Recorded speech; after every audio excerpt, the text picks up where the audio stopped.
What if the person who once humiliated you walked back into your life, broken, defeated, and standing at your feet? What would you do? This is the story of a man named Matthew. A man whose heart was shattered, whose pride was crushed, but who rose from the ashes to become more than he ever dreamed. Matthew was the kind of man who believed that hard work was the key to everything. He woke up early, worked late, and never made excuses. He wasn't rich, but he had dignity, purpose, and love for his family. He met Maria during one of the better times in his life. She was beautiful, charming, and full of dreams. They got married with hope in their hearts and promises on their lips. For a while, they were happy. Then came the children, a boy and a girl, and with them, new responsibilities. But Maria began to change. At first, it was small complaints. Then it turned into constant pressure. She wanted more money, better things, a lifestyle she saw others living. Every paycheck was never enough. Every gift was never good enough. Every effort he made was drowned in her dissatisfaction. She often compared him to her best friend's sugar daddy, a man who lived lavishly and gave her friend expensive gifts. She didn't know, no one did, that this man was involved in dark rituals, sacrificing peace for temporary wealth. Still, Matthew tried. When she asked for a car, he drained every savings he had to buy her one. It wasn't brand new, but it was clean, reliable, and meant something. It meant he loved her enough to give what he barely had. But Maria didn't see it that way. She looked at the car and laughed bitterly. "Even my friend's driver has a better one," she said. The insults grew louder, the humiliation deeper, the mockery crueler. And then, after 5 years of marriage, she left. Not just him, but their 2 children too. She divorced him without hesitation, packed her things, and vanished like smoke. Left alone with his son and daughter, Matthew fell into silence. He grieved, not just for the marriage, but for the future he thought they'd build together. But he didn't stop. He couldn't. He raised his kids with all the love he had. He cooked, cleaned, worked double shifts, and still managed to be there for bedtime stories and school events. He was a father and a mother rolled into one. 2 years passed. Life was hard, but manageable. Then came Sarah, a woman unlike any he had ever known. Kind, grounded, hardworking, and deeply spiritual. She didn't care about how much he had or didn't have. She saw his heart. And with her, he found peace again. Soon after they married, things began to shift. Opportunities started coming out of nowhere. Doors that had been closed for years swung open. His investments began growing. His business ideas clicked. Within a few years, Matthew was no longer just surviving. He was thriving. By the time he hit 40, he was a successful international businessman, running a company that touched lives across continents. His past seemed like a distant dream, until one scorching afternoon, when he stepped outside his office building and saw someone he never expected to see again. Maria. Sitting under the burning sun, selling oranges beside the road, right in front of his towering office building. Her clothes were worn, her face tired, and when she saw him, she tried to run. To disappear again. But Matthew stopped her. He looked at the woman who once broke him and asked gently, "Why are you here? Why are you still struggling?" She lowered her head, shame in her eyes, and whispered, "My best friend betrayed me. I lost everything. My life fell apart. And now I'm married to a poor gatekeeper." Maria stood there, eyes downcast, her once proud posture now broken. The woman who used to speak with fire and confidence was now a shadow of herself. The sun beat down on her like judgment, sweat clinging to her forehead as she clutched the plastic bag of oranges tightly, as if they were all that remained of her dignity. Matthew didn't say anything at first. He just looked at her. Not with anger, not with bitterness, but with something deeper. Curiosity.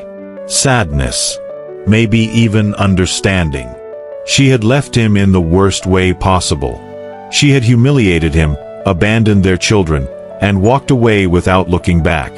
And yet, here she was, standing before him like a forgotten memory. He motioned for her to sit under the small shade near the entrance of his building. She hesitated, but eventually obeyed. And then, slowly, painfully, she began to speak. After leaving Matthew, Maria believed she was destined for a better life. She moved in with her best friend, the one who always flaunted her luxurious lifestyle, the same friend whose sugar daddy lived like royalty. Maria thought she had made the right choice. She thought she was finally free from struggle. At first, things seemed to improve. Her friend gave her money, helped her find a job, even introduced her to new people. But soon, Maria discovered the dark truth behind the glamour.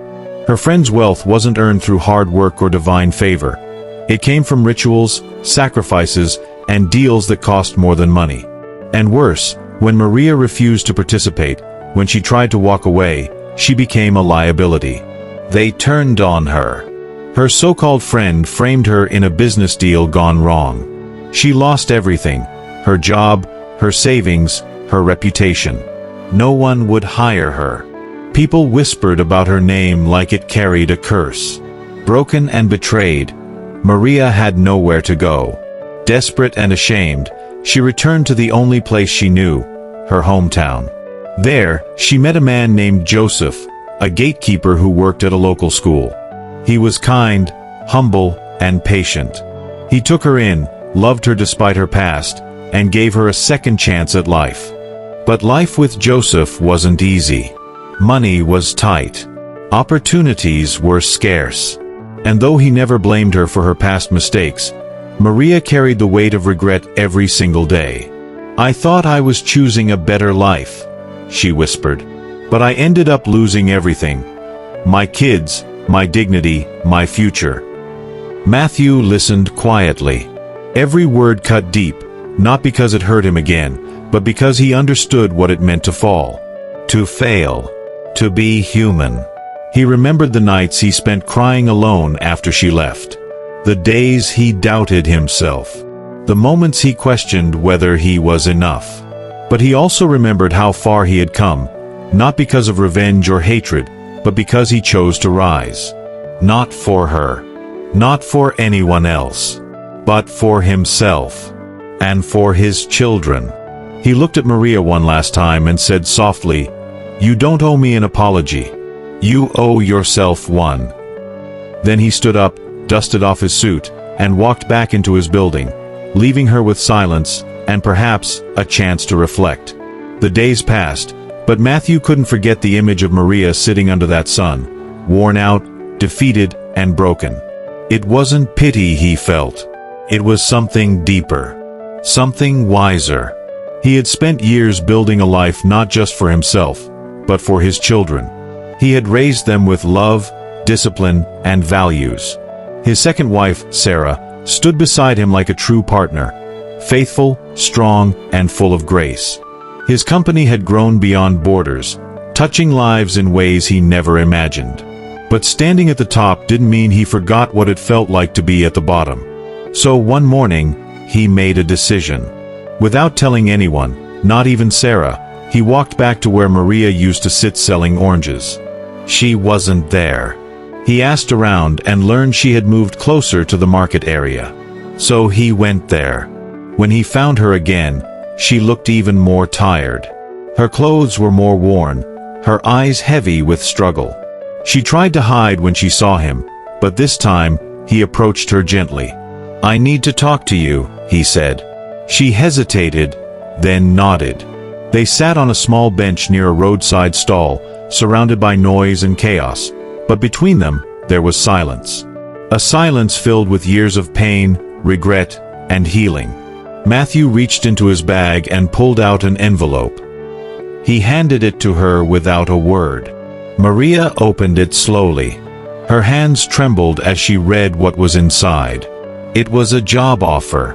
Not charity. Not pity. A real opportunity.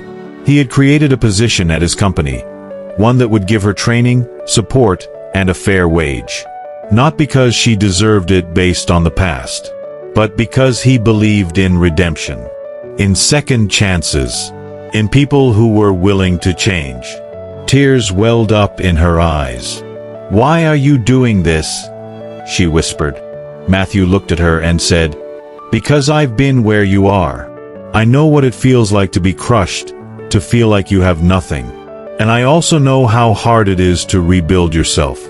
You don't get to choose what happens to you, but you do get to choose who you become." Maria wept quietly, the weight of shame and regret finally cracking beneath the mercy of forgiveness. She took the offer, and from that day forward, everything changed. She worked hard. She stayed humble.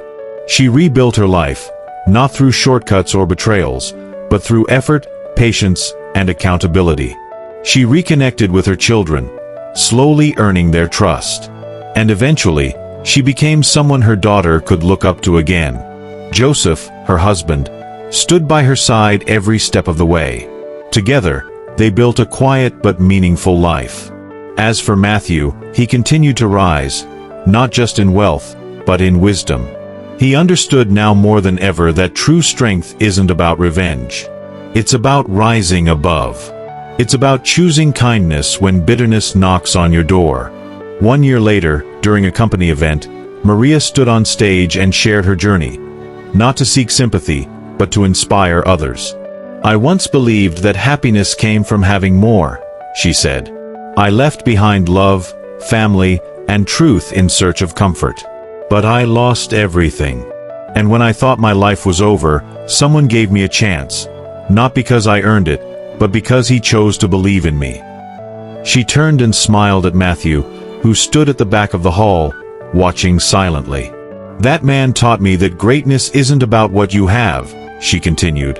"It's about what you do with what you have. And the greatest thing of all is to forgive." The crowd erupted in applause. Matthew simply smiled. He had come full circle. True strength is choosing kindness over revenge. No matter how deeply someone may have hurt you, holding on to bitterness only weighs you down.